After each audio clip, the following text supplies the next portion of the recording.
Now we are live. Everyone can hear. Yeah. Let me turn Hello, my camera on. bitches. Hi, everybody. What is going on? I'll get my camera in a minute. I'm just Oh, I trying need to get more water. light. Not much. I was I was talking to my friend from Germany, and I lost track of time for a minute, and then I got a notification from which is Betwixt on YouTube, and I was like, "Fuck!" I was Yeah. like, "What time is it?" Yeah, I'll hit the live, but then I have it set up on Streamlabs to where like no one can hear us or see us. It just is like starting soon. Yeah, it worked though, because it helped, because it was like, It was like, Scott, get "I your ass did in it." here. Hang on. What do I want to do? This. Can I do this? Oh. Yeah. God, I have Look. such a talk for y'all this week. I'm just getting water in my body so I can talk about it. I was kind of thinking of what you were saying about like sorry, losing train of thought as I'm moving things on the stream, so everyone has their correct name label. Okay. How you were just talking about like how you have a car, Sophia, but you still walk to the grocery store and stuff like that. Yeah, I I was have a just kind car of and I walk to thinking, the grocery store and carry my fucking groceries home. which is respect. Like I was thinking about how you were saying the reason you do that because you're trying to like live more intentionally. Is kind of like what you're saying, like really just kind of focus on Like, the act of living. so a big thing of my philosophy is prepare for the worst and live your best, right? Like I'm kind of like low key preparing for this situation where I may not have a car again, or I may be like what it started from is like there was very often times this past 2 years where I couldn't really afford to eat much, and all if I tried to buy more than I carried home, it wouldn't be good for my budget anyways. You know what I mean? Right. And it just kind of stuck that like I should be able to carry home the food that I need to support myself. That seems like a very reasonable, basic life goal to have. You know what I mean? Because if I'm ever in like a survival situation, then and I need to be able to carry something a good amount of distance, say I've hunted something or I'm carrying water, which are two very common things you'll have to do, or carry wood. Having preparation and conditioning for that task that is situation critical ahead of a time where it's not situation critical is really beneficial to my safety and overall well-being. You know what I mean? Just wanted to say hello to Kai here in the chat. Welcome. I'm so glad you're able to catch us this time. I think you missed us last time we got together. Oh, we have a camera from Sophia, and I now will the turn it name back on in a labels. second. Okay, then I'm gonna leave the name label. Every time a camera turns on or off, the name like it switches the order of where the person is on the screen. So whatever. Use your best judgment and understand who Jay, Scott, and Sophia are at this point. You'll figure us out. I'm Yeah. pretty sure. I got magical girl car keys too. I was just gonna say, I don't know. We all look pretty similar. No. Yeah, we all look the same. We're all the same person.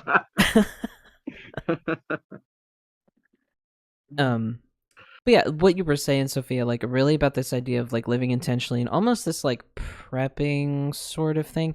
I too have been feeling a vibe, and ever since really the whole idea of why I really wanted to purchase a house was so that I could have a spot to like grow some food, you know, if I wanted to and or needed to. And I've been having this increasing feeling that I'm going to have to like it's going to be more of a need to kind of thing, whether it's from a sense of affordability or just to get adequate nutrition, because we kind of talked about this last episode, like what we're accessing in the Having grocery access to stores. land.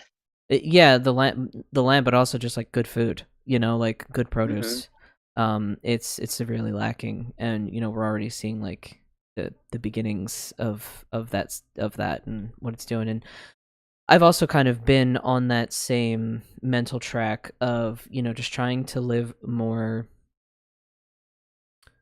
I don't want to say authentically because that's not what I'm trying to get at, is like be more aware of everything that we're doing. Be more thoughtful of everything that we're Mindful? doing. Mindful, that's the word. Thank you. Practice mindfulness, but really like practicing mindfulness.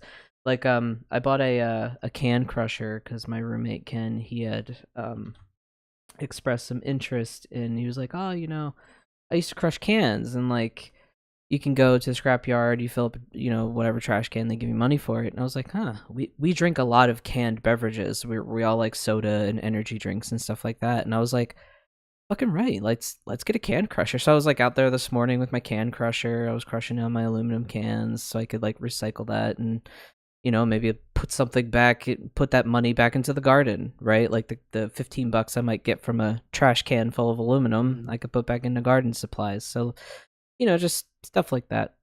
Just been it's been good. But it's also taken me away from like the digital realm. Like I don't really I haven't in a long time. I don't really post a lot on social media, really. It's like taking me away from that kind of realm, but it's like nice in a way, and it's hard for me to balance because I don't want to feel like I've disappeared, right, from the world.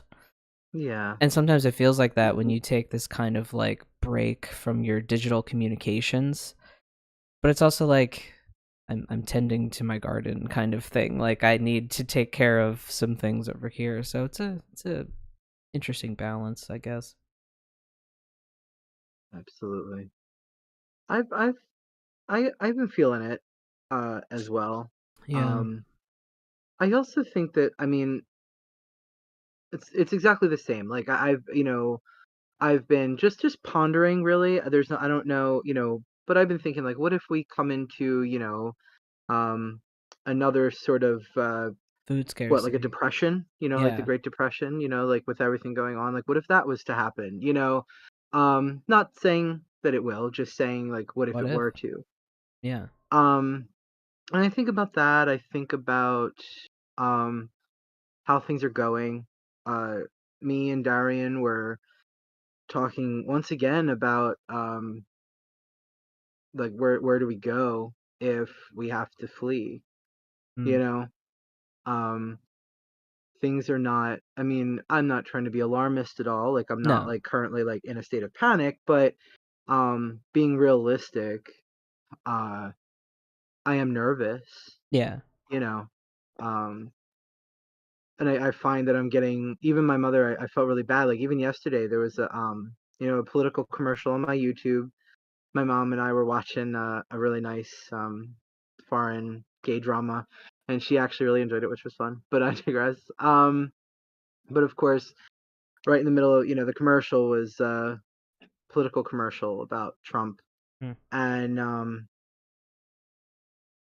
my mom was like, "Don't even listen to it," because she saw me get anxious. Like it made me Yeah. anxious. I didn't even mean it. It just kind of came upon me. You I know have what a I mean? visceral reaction every time I see a Trump thing. I'm like, I'm like Yeah, it just you can't help it. You're just like, get the fuck out of my face. yeah. And Yeah. although it was against him, but still it was, It it doesn't was like matter. the Just don't right. mention It his just fucking name. If we all makes me collectively nervous. stopped talking about him, like, you know? But yeah, she was like, just ignore it, just enjoy your show. She had to like Yeah. sort of encourage me to just like relax again. So no, I get it. Growing your own food and trying to live sustainably and mindfully, trying to reduce grocery costs, all that stuff is things that we've been talking about a lot in my house. Just because things are like ridiculous. And the other day it was crazy. I was peeling a banana, these perfectly beautiful looking bananas, and they were perfect. They didn't have not like no patches, no nothing, and it was rotten on the inside. And Get I the was fuck like, out. how? How did that happen? And I was like, and of course Sophia is right with what she said in I think our last session, our last recording, about they traveling, You get it at the miles. end of the cycle. Yeah. But still it shouldn't be like that, And you they'll know what I mean? spray the outsides so with, all kinds of things so they look pretty, but when Right. you open it up and you're like, this is mush. This is not a Yep. banana. This is banana pudding and a banana Right. peel. And This is the beginning of a compost bin. Right. exactly. And it really shouldn't be like that because number one, it's too expensive. It's too expensive to keep having to buy these things. You know, like I'm still not over. I know I mentioned it the last time, but I'm still really not over it because I almost sort of offended um that beautiful eggplant. You know, it was beautiful and it was gorgeous. It was like totally looking forward to it. It went literally, and it was so crazy because it's like in a basket. You know, Mhm. it was a nice basket. It had it aerated, whatever, and the whole underside of it just went rotted. And so when my mom picked it Mm. up, she thought it was fine. You know, going to cut it up to make it, and her finger beep. You know, right Ugh. through it. You know, it's just I don't know. It's offensive. It's expensive. It's like, can we have something? I don't know. Can our produce actually be quality? You know, I don't know. It's frustrating. Mm-hmm. Kai was asking in the chat a question for you, Sophia. So, how far do you walk to get to and from the grocery store? I can Google Maps it. Give me 2 seconds. Mm-hmm. And that is a good point, Kai. You know, if you do have a banana that's kind of going, it is good to like for banana bread or pudding and It stuff is. like that. Yeah, Yeah. 1.4 kilometers each way. 1.4 kilometers. I don't know what the mile. That's a relatively short walk for me, though. I've done. Let me map out the old one I used to do. We actually just had a new grocery chain called Sprouts Yeah. open. Do you have a Sprouts by you? Me? Yep. We Yeah. have one in Oregon now. They Are just they opened the good? other day. I didn't go there yet, but we're thinking Okay. about it. Yeah, I saw it popped up. There's a mall over by my old haunts as a teenager that they're revitalizing and bringing some new life into, and I Oh. saw a Sprouts farmers market was open, and I was like, ooh, that's nice. But they're like a chain, so I'm still sus about it, Yeah. I'm like, I'm just mapping out all my average grocery trip routes. It was 1.4, then 1.5, and I'm just gonna find the one that I feel like was the longest so I now. think a kilometer is a little smaller than a mile. So I think it's like probably roughly 1.4 is Yeah, roughly 2 miles. This one was 1.7. No, 1.7. miles are longer than kilometers. Yeah, that's what I was... Oh, right. So let me just do an average of all of these really quick to get you a hard number. How many cheesesteak distances between your like Americans and their measuring and everything but my average walking distance based off of the homes that I've lived on to a grocery store, not factoring the one where I didn't use that grocery store very much, is 1.43 kilometers per round trip. Now let me convert that to American. Yeah, the Canadian has to do all the math all the time. It's okay. Yeah, I have like hold on, wait, I have my phone. So that's 0.869 miles. Oh, so just under a mile. Okay. Yeah, that's not bad at all to have a grocery store, just under a mile from your place. There usually is one in Canada within a mile. Let me see. Oh, Kai was saying in I the think chat, getting back to bananas, banana peels soaked in water make a fantastic liquid fertilizer for produce, particularly for tomatoes. That's a fun fact. Yeah. So the longest trip I was making was 1 mile, 1.056 miles. Okay, yeah, it's not. Yeah, it's still a mile. I mean, mile walk's a mile. I had to walk a mile to school and a mile back, and both especially ways when it's uphill in the cold. Yeah, especially when like the weather is unfavorable. When there's tornadoes and they're throwing cars at me, and I had to duck and use them for cover to dodge the firefights from the incoming Vietnam. Like, fucking the way boomers talk about their laurels. I encountered, I think it was either a Threads post or a Tumblr post from a random person that I just encountered, And it turns out like she had actually grown up in this very like rural mountainous region. I think it was like the Pacific Northwest, like something up there. And it turns out like she like legit had to actually walk like this treacherous fucking road like uphill like to school. It was just like this crazy kind of story. So she was like, so actually for me this is relevant. I thought that was kind of funny. I'll have to find that I'll have to find the link. It was just such a good read. It was just so entertaining, like the way that she wrote it. It was so good. You had And now I can't mentioned see any of your cameras. any of my camera? My camera's still on. I think Scott. No, it's just my data okay. that sucks donkey dick. Ah, I see. Yeah, no, my but camera's being weird. You had mentioned, Sophia, there was something that you wanted to talk about, a particular topic you had in mind? Yeah! Yeah, baby! Yeah! Fuck yeah, let's do it! Okay. I think I know what the most powerful force in the world is. You know what this shit is? What? Healing. Fuck anybody who says anything else. Hold on. Has Sophia gone new age? No. You have to heal. No. Look, if you've actually experienced healing to any degree, you can actually understand how fucking absurdly powerful this thing is, right? Quick hello to Brian, who has joined us in the chat. Hello.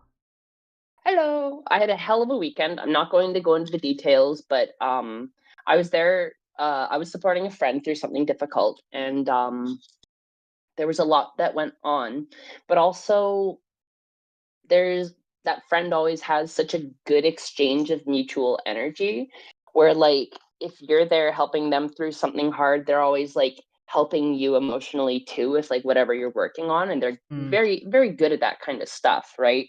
And like we had a really healing card reading session with each other at the night where we were like drawing cards out of all the decks that we had and doing like this really cool kind of like reading on the fly. Like there was an elder deck that they had that was really great, and the gentle tarot was one, and what was it? Oh, I'm trying to remember it. I don't know what it's called, but it's this one deck that just kind of cuts you right to the core. It's super cool. And then I had like my unknown archetypes deck there, and there was also the arcane bullshit. So we were reading like bullshit. 5 or 6. We were doing like 5 or 6 decks worth of like divination all across each other. Yeah. Oh, nice. I'm gonna have to pick that up at some point because I really enjoy the arcane bullshit page. It's yeah. I drew. Gives me life. I had this weird thing where stuff I kept saying would come in the card. So like when I drew one from the arcane bullshit, I said, "Show me something," and I literally got the card that says something, and I'm like, "That's great." What? Something. And like I had said the word truth to my friend in response to something, and then like literally the next card that I drew was speak your truth.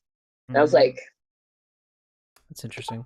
And then it happened a third time. I can't oh yeah, there was another deck where there was a phrase in another language I didn't know what it meant, and I asked them, and they told me, and then that was the card I drew out of the deck, and they're like, "Well, you wanted to know what it means," and I'm like, I guess what I'm being told here is to be very considerate of the power of my words because I can call things to happen unintentionally just by what I speak, right? I got a lot of really like potent messages that I'm kind of like heading in the right direction, and I know what I want to do, which is like help people heal in whatever capacity that is, and not in a professional manner and not in a manner where people are taking money from it, but in a wild, chaotic, I'm out in the wilds doing what I do and what nobody else does because I've been doing what I do, just being me and just being there for people because I'm really good at heavy shit and I don't ever really ask for anything back. So people kind of tend to reach out to me when they're in need. And to me, there's no greater honor than somebody asking for help, right? Because it means that they trust you enough to reach out to you. And that's a really powerful thing. There's like a lot of healing in that too, right?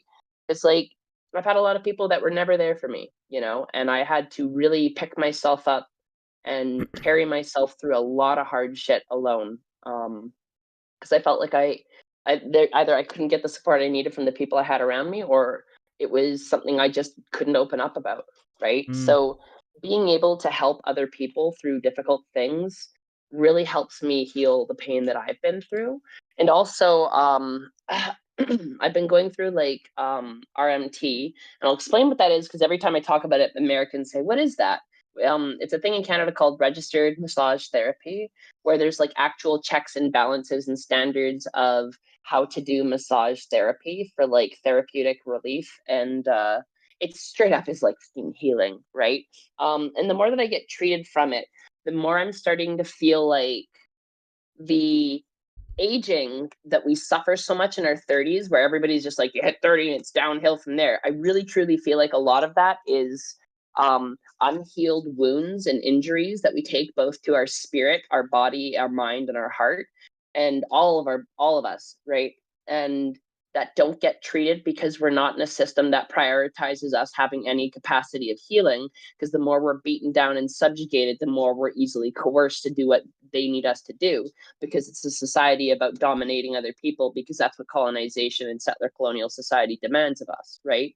So you either, to succeed in this society, are subjugated to somebody to serve for your existence, or you subjugate others to your will for your existence, and you subside off of their work. It's a sick and twisted system, but that's what it is at its core. And it does not prioritize healing in any capacity. And the people who No. actually have the money and ability to access healing often care very little for it, because they do not understand the benefits of it, because they're deeply unhealed themselves, right? You'll see like your bosses who worked in construction be like, massage is what I need a massage for. I'm fine. And it's like they don't even realize how much mobility they've lost, right? Like this guy today who like took me through stuff, because I've had a bunch of different massage therapists and everybody kind of specializes at different stuff, you know? But this guy like hit me in a way that nobody else had. And it literally felt like he was ripping my back apart, because there's things called fascia in your skin. If you've ever eaten chicken breast, that outer like film on the between the skin and the muscle, that's fascia, right? And that can bind up your skin to your muscle and lock your muscle in place so that it doesn't move. This happens particularly after repeated injuries to areas. So if somebody doesn't know that you have fascia locking up or aren't good at finding that, they're just going to do the muscle relief and wonder why the inflammation's there. But this guy specializes in like fascia relief and that kind of stuff.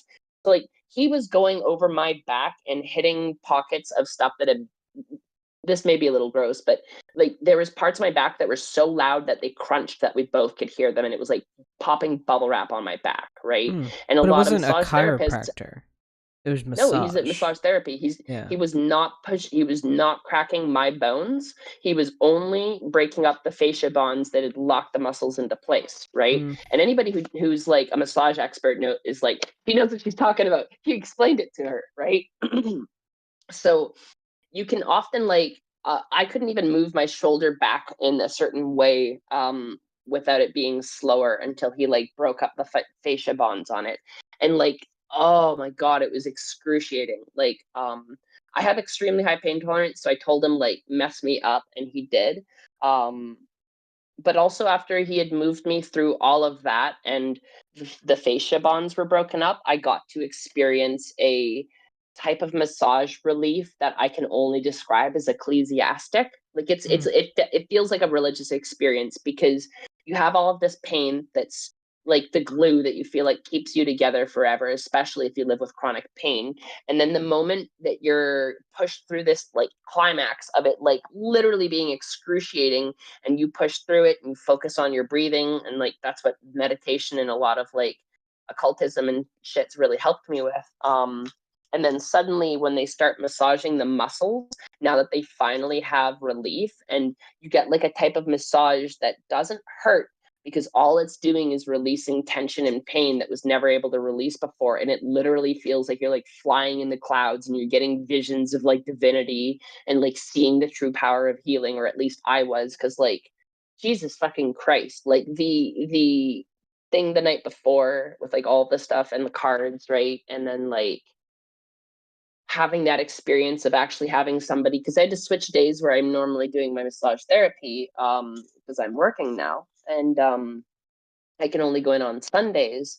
So I saw a different massage therapist, and he just fucked me up in a way that nobody else had, right? Which is excellent, which is what I needed, right? And I literally told him, fuck me up. And like, he was laughing the whole time too, because my reactions were very strange. He was like, oh, yeah, I left a bruise there. And I'm like, hell yeah. And he just like starts laughing. He's like, no one's ever said that before in response to leaving a bruise. Because like, I often get people who just won't go hard enough or won't like actually fuck me up like I need.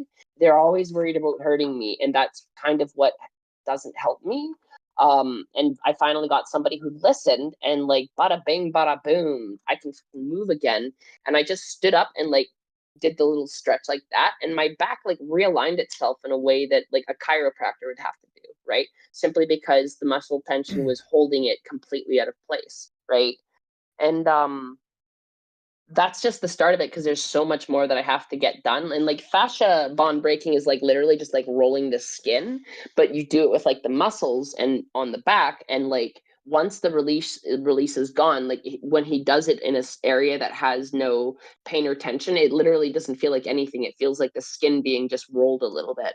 But when it's in a spot where you have those bonds, it's like it literally feels like your muscles kind of being ripped apart, right?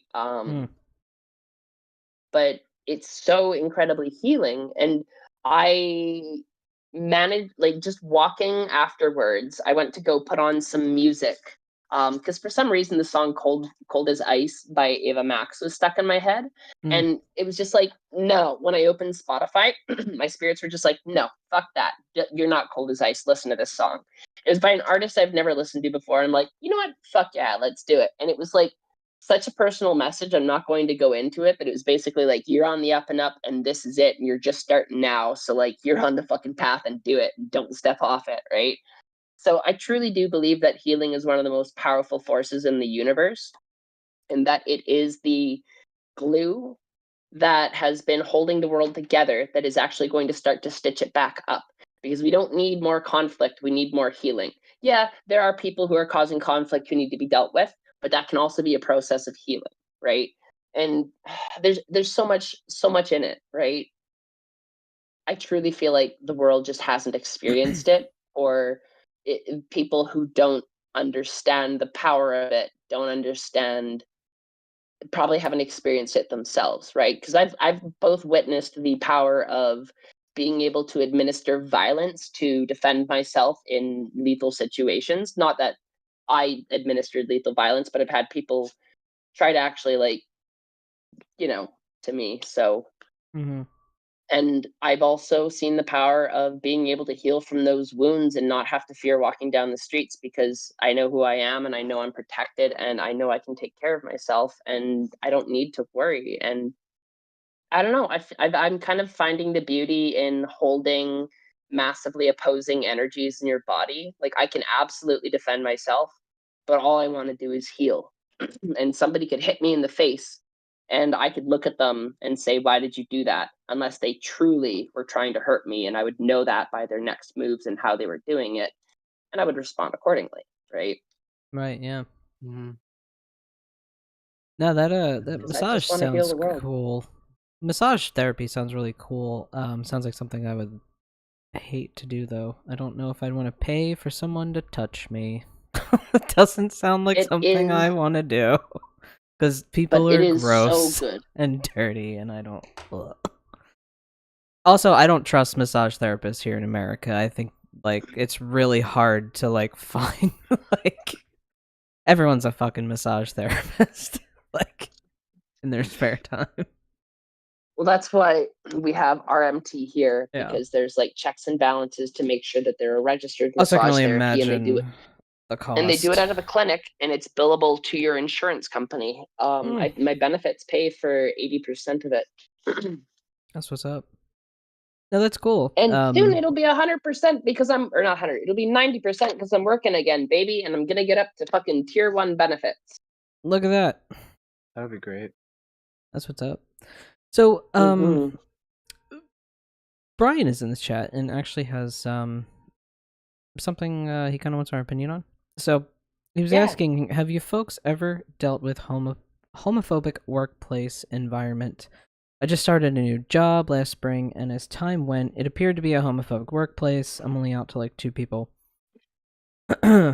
Yeah, I've dealt with homophobic workplaces. Better question. Have I not dealt with a homophobic Yeah. / transphobic workplace? Probably not, because most places, like so I'll say this. There's a difference between having homophobic and transphobic individuals at a workplace and having Yeah. a culture of homophobia and transphobia. So That's what I was gonna there's say. no workplace I've been at where somebody was not homophobic or transphobic, but the places where the culture was say like construction companies, right? Yeah. Oh Where you god, don't yeah. have a union and you don't have checks and balances and protections and you're subject to whatever your boss wants, right? Yeah. Kind of like in the same vein of what Sophia said. Also, like all of my jobs have kind of been like, well, okay, I will say this. I worked for this one place. I worked for a lot of small mom and pop places in my like I've had like a healthy blend between the two, like small places and bigger companies and corporations. And I think that the small mom and pop places are actually some of the worst companies to work for unless you find a really, really good one, especially if they're family owned. Because you're dealing with not only just workplace drama, but also family drama. And then so if that family has, particular opinions, but there is kind of a difference between like just people that are homophobic that you tend to work with or like the company culture. When it's the company culture, I mean, you got to get out. It's there. Yep. You're not going to, and I don't want it to sound like alarmist or anything. You got to fly under the radar. Just go in, clock out, and find something else because you're not going to change that company's culture. More than likely, you're not. Now, if it's just like a couple people, usually like I don't give them the time of day. And really, what for me when it comes to work too is I am here to work. I am not here to be anyone's friend. I do not need my workplace to be my place of socialization. But that's me particularly. So like I'm not here to make friends. I'm not here to get drinks with you fucking people after work. I don't care if you're nice or if you're a dick. I don't want to hang out with you because I work with you, and that is a line I will not cross. Because it doesn't work out in American culture, I think. But in terms of like homophobia, it's almost like being homophobic. It's almost like it ain't a good look. Like it's not cool anymore. Like it's cool to hate the trans people, but it's not cool to hate the gays anymore. Like that's sort of like the vibe that I get. Honestly, it ain't even for cool homophobic, to hate the trans people. Oh, it's not cool anymore. No, I thought it was cool. It's actually not. It's only right wingers who think it's cool. Actually, that's like what a lot I mean. Yeah. No, it's not though. Like because most youth, if I were to think about like what's cool, it's like what the youth are doing, right? And yeah, there's transphobia in high schools, sure, but like if we look at how trans youth are treated now versus how we were treated in the 1990s, it's pretty cool to actually be connected and be compassionate and to be able to carry an openness in your heart for others. I'm starting to see that be cool. Yes, which is happening in younger generations. But in older, like people that are in the workforce right now, we got a mishmash of boomers, people. Yeah. So, you work in healthcare, Brian. What's up, Scott? No, healthcare, really? Yeah. They're saying they're really scared if they say something, they'd be targeted. I mean, it depends on the laws of your state, too. Yeah. It's funny because I was gonna say like I know my mom's in healthcare in one of the pretty big Health what are they systems like out here. health systems here. Thank you, Jay. And there's a really really strong policy that they actually do enforce. If you're and no matter who you are, no matter what your position is, if you're caught saying something that's transphobic or homophobic, you're out. It's grounds for instant termination. Wow, I could have got this one lady instantly fired then. Oh yeah, it would in that just, same healthcare system. Done. If you could prove it and it really and whatever, and they investigated it and it was true, Yeah. Done, gone, out, goodbye. Which I was really shocked because they have other problems, but Yeah, yeah. uh, but the fact that they take that really seriously, so I'm really surprised. I guess that working in healthcare, um, that they wouldn't be more protective. So That I'm really depends where sorry you're about at that. too. I'm not sure where Yeah. you're. I can't remember where you're at, Brian. What part of the world you're at? I think you're in the U.S. I just can't remember which area specifically. It does But depend on your region because like healthcare systems, because I mean there's also like Catholic healthcare systems like Trinity Health that we have out here. So like, and that's you can kiss birth control goodbye, kind of thing. But you know what's weird? And see, none of it really makes fucking sense either because my gynecologist, as a trans man, I have a gynecologist, is part of a Catholic hospital system. And she's awesome. The office is awesome. My yeah. insurance is stupid and doesn't know how to bill me properly. I fight with them every year, but the doctor is awesome, and they're part of a Catholic health network. So I think it really depends on the individual people. And I think that's kind of where you have to tackle homophobic workplace stuff is with the individual people. Western Massachusetts. Oh, okay, so Brian, so you're in Western Massachusetts. They do say that I am protected, but I mean, being nervous about it, yeah, that Definitely. I mean, yeah. I mean, obviously, it doesn't. It doesn't. I get it. Because I get it. yeah. I mean, I remember when I was working. I remember the homophobia was really insidious because it was like framed as like jokes. Mm. And it was more about like, I mean, for me, and it always tends to be this, but like there's something about being fat and queer Yeah. that people really, really like it. Mm-hmm. And the worst part is like queer people do it too. Oh yeah, yeah, yeah. There's a thing about being fat and queer in the queer community, but also to phobes as well. So it's kind of like it always went like that route. You know what I Yeah. mean? You There's just these fat like weird little, slur. yeah, just jokes, like Yeah. weird jokes at my femme fat self. You know what I mean? And it was just kind of like that hurt, but Mm. if I said that hurt, you're just gonna be like, I'm kidding. And it's Yeah, I'm like, just kidding. You're like, you're a yeah, bitch. You're not. yeah. So it was kind of like horrible in that way. Like I still talk to my therapist about like and it might not seem like a lot, but I'll never forget the one time no one wanted to handle this customer, and he was just the guy was a lot. I ain't gonna Mm. lie, but I'm really good with people. I know how to like resolve conflict really well. I know how to like kind of bring people back down. And I was talking to him, and I helped him out, and he ended up leaving like really thankful for my help and my compassion. And I remember the one douchebag manager was like, "Oh, look at Scott putting his big boy pants on." And Mm. there's like a lot of weird implication in that joke. Mm-hmm. Um, it's a very like grow a set kind of joke. You know what I'm Yeah. saying? It's very much that. And There's an edge to it. yeah. And it was just like weird shit like that. And this sort of like knowing that you're sort of like laughed at, you know what I mean? That Mm. you're a joke, that always made me uncomfortable.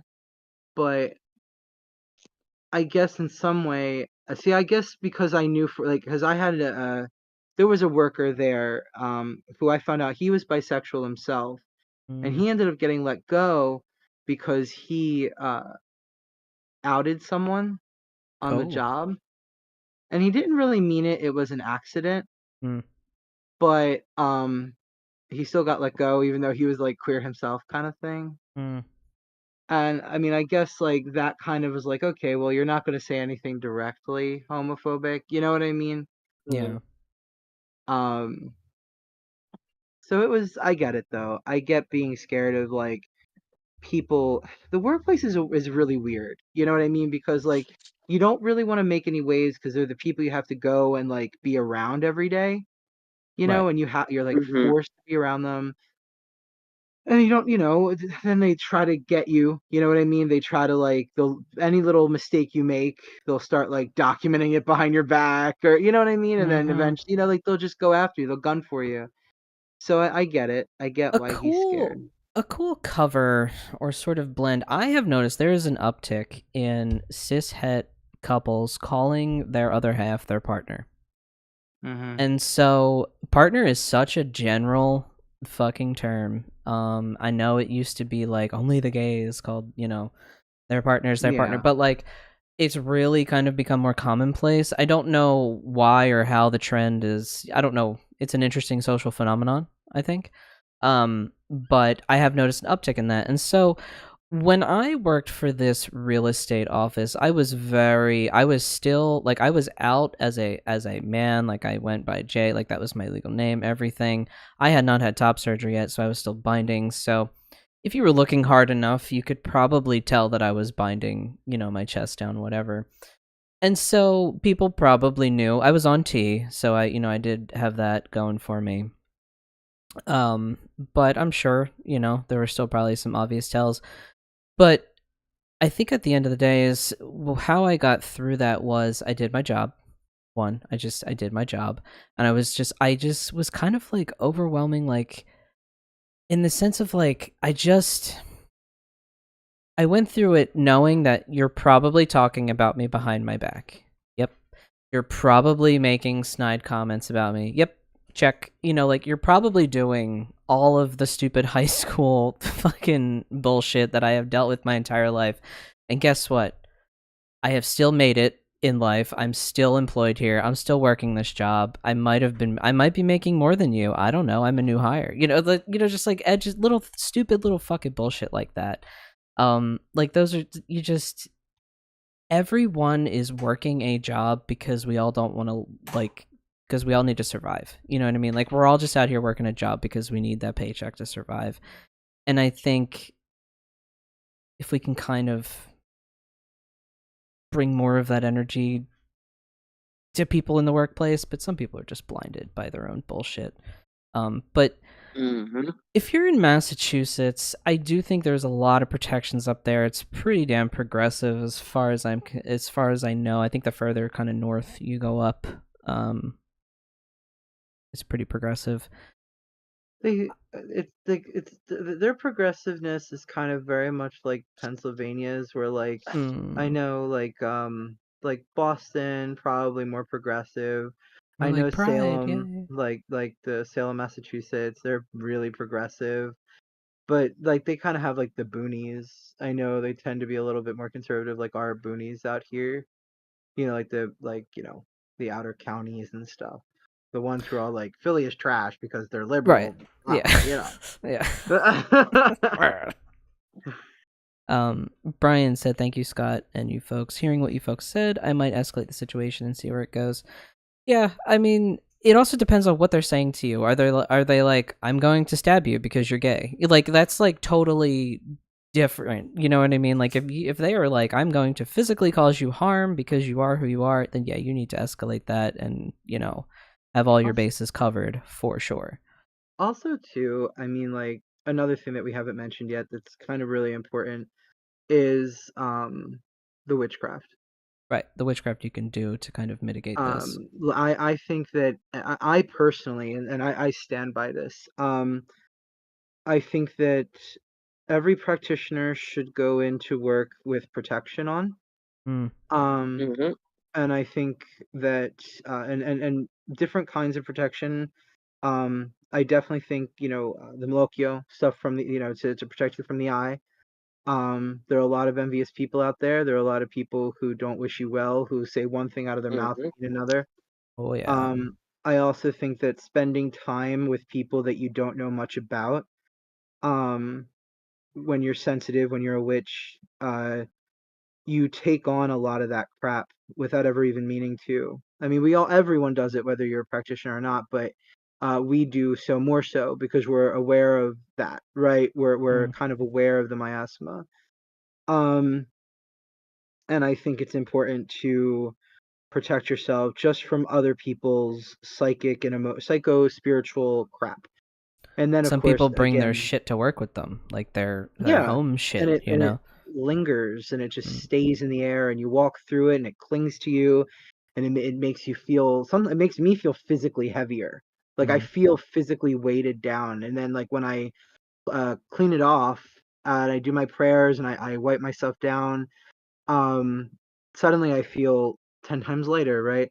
Um, there's also I like to make sure that I also do spells to protect from like gossip. Uh, Get my name Gossip, out your mouth. yeah, yeah. I Yeah. also like to do them in a way to where like they hit back. So every time you open your mouth, something happens to you. Um, and I like to do that just because eventually they're gonna learn. You know what I mean? It's it's Stop like talking shit. yeah, talk shit, get hit, right? Yeah. Um, that literally that. Stop talking.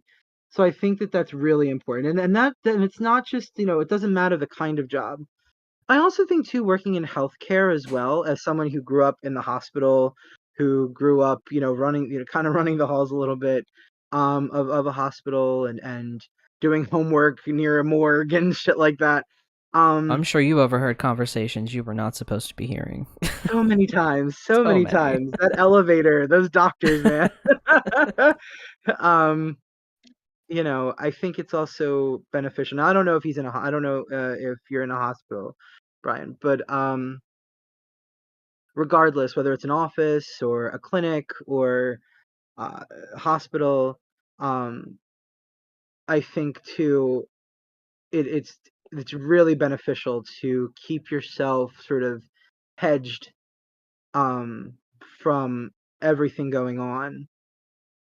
There's a lot of things that are attracted to spaces like that, things that can influence situations, things that maybe don't always have your best interest at heart, things that haven't been respected in a long time and are seeking sort of I don't want to say vengeance, but they're sort of like, oh yeah, well you're not going to pay attention to me, well guess what I'm going to do, you know and these are things that you need to sort of have healthy psychological boundaries, emotional boundaries, and spiritual boundaries, I think.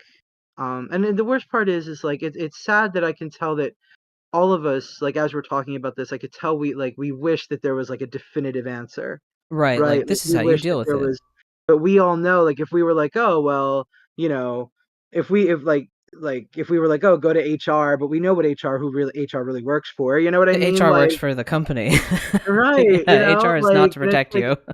right, especially not people that are not, especially right now socially, we're kind of as good as things are, weird at the same time. I would Our almost be like punctuality, as a queer person, I am hesitant to ever go to HR about anything ever, unless someone yeah, has like actually Mm-hmm. like been like, I'm gonna send a bomb to your house, and been like, whoa. um, yeah, I right. don't think I would ever go to HR for anything. I'll be like, we could settle Me this either. the way I need to settle this. You Right. know? Yep. I don't Yeah, trust it. Anytime I have, it always backfires because HR is there for the company's protection, not you. and they And start they investigating immediately you. view you as the problem Yep, because you're the one who's making the complaint because they don't want, you're a and troublemaker. because very often the person who's doing it is in some kind of position that they want them to stay in, and the company will often like basically do really shitty things to protect really shitty people if they view them as company assets, because it's always a zero sum game and people are just an expendable resource to them. And Mhm. HR is basically the human refuse department. They're just looking for reasons to throw you out. Like it's literally called human resources, as in humans are Yes, you're a resources for the resource. company. Like it's just ew, it's And we will, gross. you're a It's resource and we will gross. remind you of it. I feel so That's horrible for anyone who finds themselves working as an HR rep. It's a paycheck, but man, I'm so sorry for you. Unless, no, I actually kind of think it's evil. I mean, Like, you got to do what you got to do to make a paycheck in this fucking world, though. Like, no, you if don't. HR No, you is don't. Look, I'm going to be real. I think one of the biggest problems in our world is that people just justify whatever to survive. Like, I'm not kidding when I say I will rather starve and die and live on the streets than do things that are immoral to service a society that will dehumanize me and other people. And I think making stances on that is a important thing. And I know not everybody can, especially if you have kids. That's totally different. But I feel like a lot of people really just take things that are fucking bastard work and then they justify it in post, right? But they're still doing something that avails them to a system that is dehumanizing others and making themselves complicit. I'd rather fucking die with blood in my mouth than to serve a system in a way that dehumanizes another person. I just feel like that could be applied to like almost every job in our capitalist society, though. Like the Walmart worker dehumanizes the you know, it's just like everything is a dehumanization, you know. But like, there's a difference about what I'm talking about is like taking advantage of other people, right? There's certain stuff that I do view as immoral and I just will not touch. And what I mean is an HR clerk working at X company making barely 45K a fucking year that's just processing fucking applications. Like, that's what I mean. I mean, if you're you know just what I processing mean? applications, that's like, I understand if you're that. an HR like, if rep you're just and you're processing applications, but I'm talking about like the people who actively try to seek people out and remove them from the company because they're trying to take care of them. Like I've been, that's what I'm talking about though. No, I'm talking about like for anyone who just works in a general blase HR position, like HR as a whole is a horrible concept of a department. Oh, that's fair. But there's so many just like lame jobs within there that's like data entry and like you know, like just dumb shit. Yeah, there's, you know, I'm not gonna stand here and say that somebody doing data entry is doing an immoral task. What I'm talking about is the people who are actively leveraging. Yeah, then it's just like difference in what we were understanding being talked about. But yeah, if like I'm not gonna say that the person who's working the DMV is contributing like something to immoral. But the cop who's out on the beat absolutely is, right? And I feel like divestment and having strong moral personal boundaries of what you will and won't do is a fundamental thing our society has been lacking. Yeah, that's a big reason why I left the law firm that I was with. One, it was just an ambulance chasing kind of place. We were the lawsuit, like it was my job to write up the lawsuit, so it was a cool job in the sense of from a writing perspective, like it gave me cool writing skills. You know, we had these templates and it was a cool job in that aspect, but the shit, it was just, I fell in Walmart, I cut my hand, I this, I that, you know, and the way that he would talk about the clients, you know, we're getting the bottom of the barrel clients here. We got to start advertising to the insert ethno whatever demographic community. He would just be like, oh, we got to start, you know, targeting to this community and this one so we can get these guys. And it was bad. Like it was just a bad situation overall. And I was like, I feel dirty. I feel dirty now. I've worked here for 6 months and I feel gross cranking out these lawsuits at the lawsuit factory, and I want out. And I did, and I was very, you know, I was very lucky at that point. I think the universe, the gods, the powers that be heard my desperation, and I was like, I need to not do this. This is hurting my soul. And granted, I found my way into real estate, which is not great, but I'm not selling it. I'm just working for the title company, and I make sure everyone gets paid at the end. So, I just send you the wire. I guess like I don't feel as dirty in my current job. Slightly dirty. Yeah, I mean, like we all have to do something to survive in the system that's constantly dehumanizing us. I just think that like some really bad things get normalized just because people are willing to be complicit in it. Yes. You know what I mean? Yes. And like you really have to vote by withholding both your money and your energy and your efforts, right? Yeah, and that kind of goes back to kind of what we were talking about in the beginning. We were talking about like living more mindfully. Like I need to buy a thing. Okay, well, I could buy it from Amazon real easily, or I could buy it from Walmart. Because sometimes it's like the choice is Amazon or Walmart, and it's like, well, both are bad. So, Well, like, also, let's be real. The only reason Amazon's bad is because of the way they treat their workers and right. because it's a hyper-capitalist thing. Having Yeah, it a could be so much massive better. distribution network is It's actually cool. really important for people with disabilities and people who have like scheduling issues. Like Mm-hmm. when I'm working on film sets, the only time I have that I can access stores is weekends or Mm-hmm. during a shift.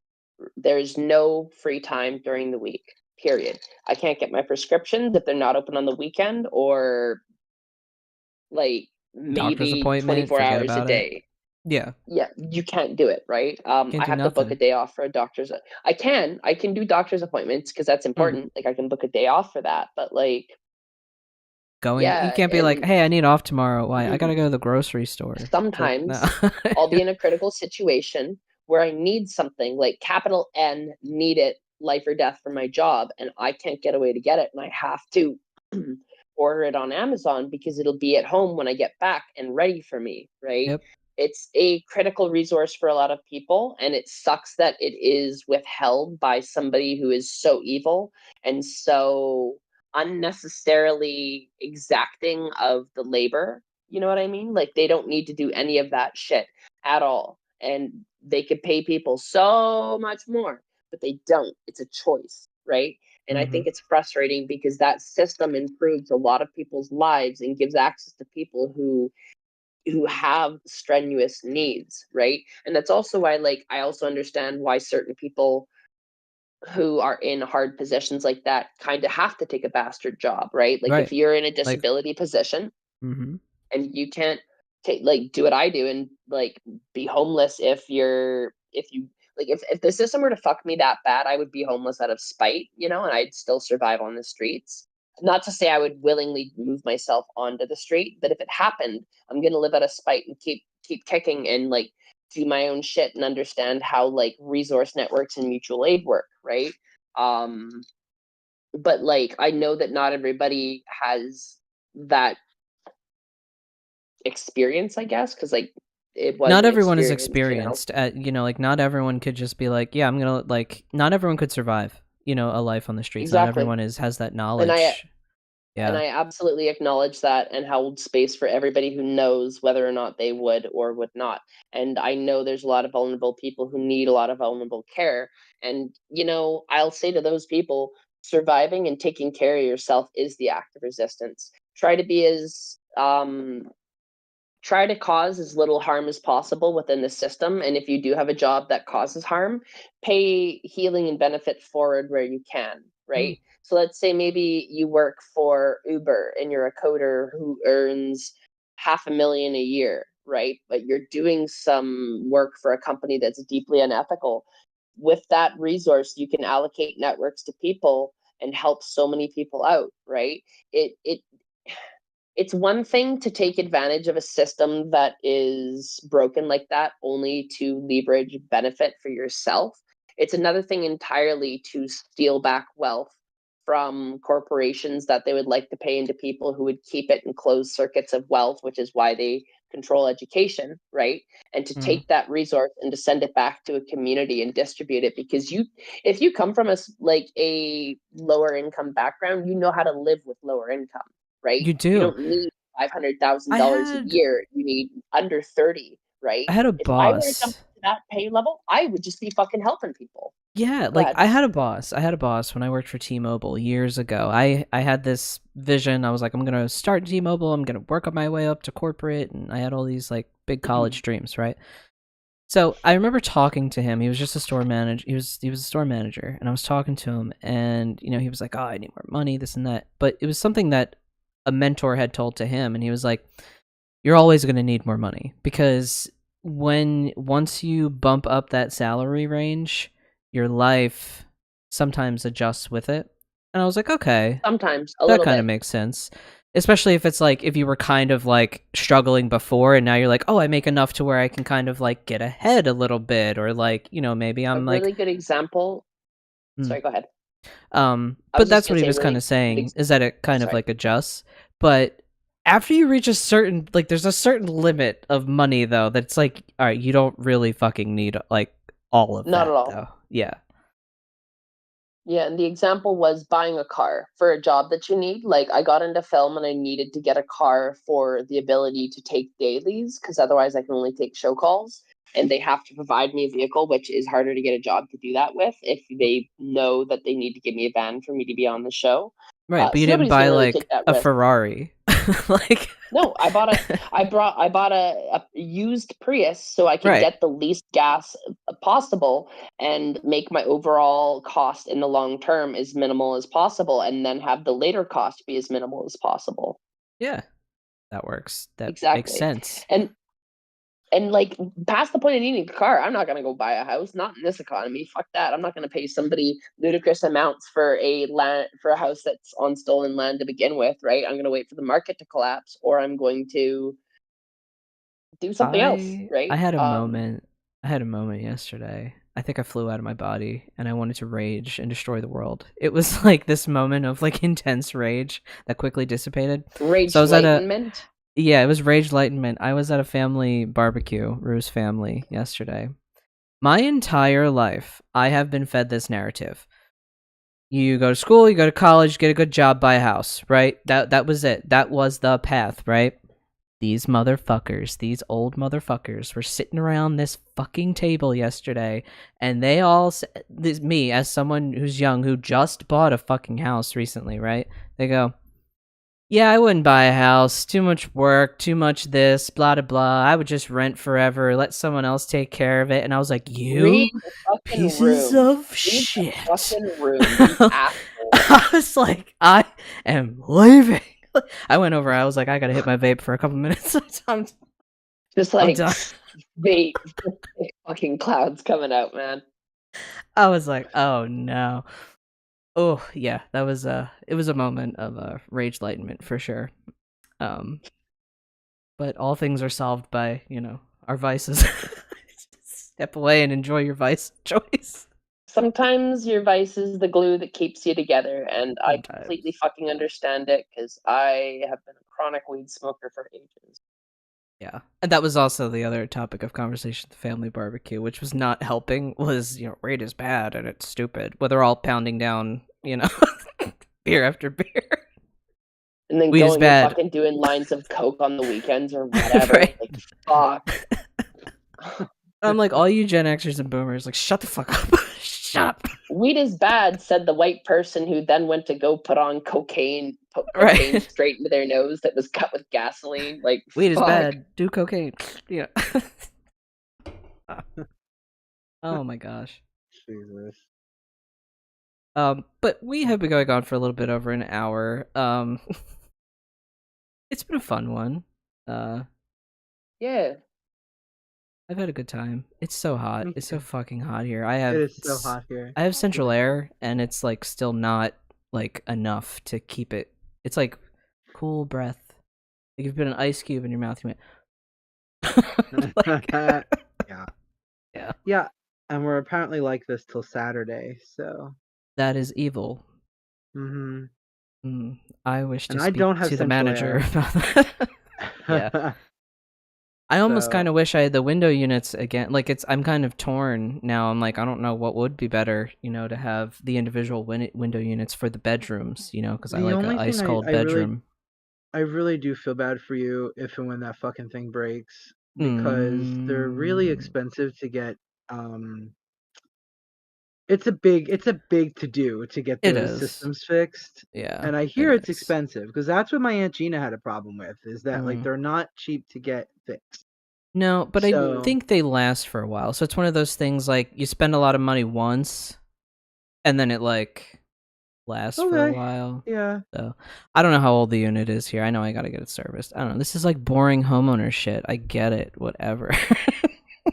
Yeah, pretty much. I'm like, ew, I'm a homeowner, gross, blah. But also I'm like, yeah, I can plant things, you know. So yeah.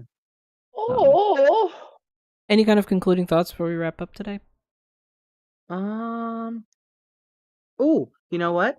A point I wanted to make from Sophia's earlier point about like healing. Invest in your self-care. Like invest in yourself. Like I know that money is tight for a lot of people, but making sure that you have opportunities, or if you could find opportunities for your insurance to pay for something, but invest in your care, and I mean this holistically, right? Mind, body, and spirit, if that's your thing. But you know what I mean.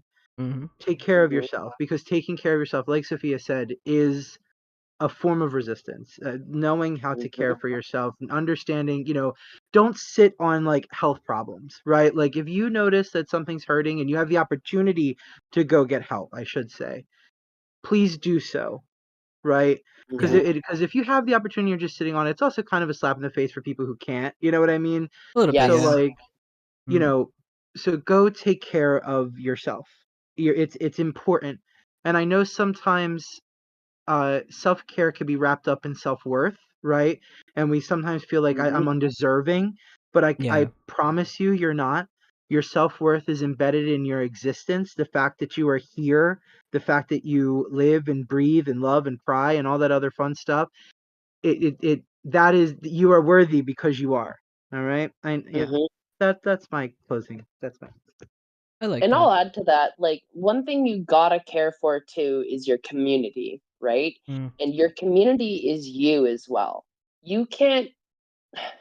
The thing is, when you don't take care of yourself, other people in your community have to. And you have community whether you think you do or not. Unless you truly live in isolation and you don't talk to anybody and you don't rely on anybody for anything at all, which honestly I don't think anybody does, you have community no matter how small it may be. It's there for you, right? You may feel disconnected. You may actively be disconnected. You may be living on different lands from them. You may be struggling with interpersonal issues with other people in your community that's divided you from it. But you're still a member of that community. And to care for that community means you have to care for yourself, because otherwise it also puts the task onto somebody else. And often nobody is ever going to be able to do it for you as well as you can do it for yourself. Some people may be able to come in to assist at different points and may notice that you need it and suggest things, but you have to prioritize healing both for yourself and for others, right? And if you're if you're taking part in a system that is super fucked up, make sure you give back to your community. Pure and simple. I don't understand why people who earn so much money get so selfish with it. Why they want to see these numbers in a bank account rise. To have $1 million in the bank is truly a moral sickness. And $1 million may not seem like a lot in this economy, but just having it in liquid cash in the bank sure fucking is. Like, and I've seriously. seen it. Like, it's insane the amount of people that have that amount of liquid cash.